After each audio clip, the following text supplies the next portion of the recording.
नमस्कार, मी अविनाश. आज तुम्हाला मी शेंगाची आमटी दाखवतोय.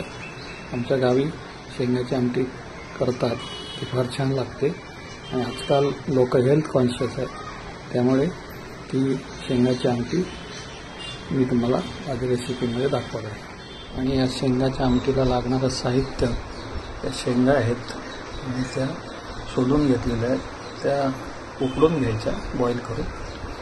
आणि त्याच्यामध्ये लागणारं साहित्य आहे की खोबरं आहे, धणे आहेत, कांदा आहे, मिरी आहे, हळद, तिखट, तेल, मेथीचे दाणे थोडे, राई, हिंग आणि गूळ.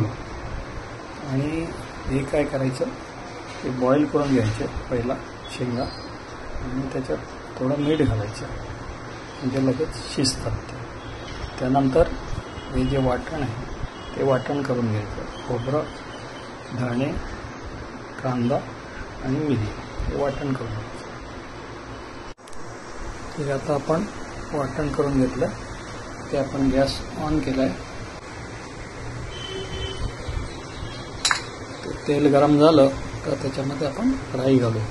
हल्ली शेंगाला फार महत्त्व आलं आहे, त्याचे पावडर पण करतात, मोरिंगा पावडर. झाल्यावर आपण थोडे मेथीचे दाणे टाकायचे त्याच्यामध्ये.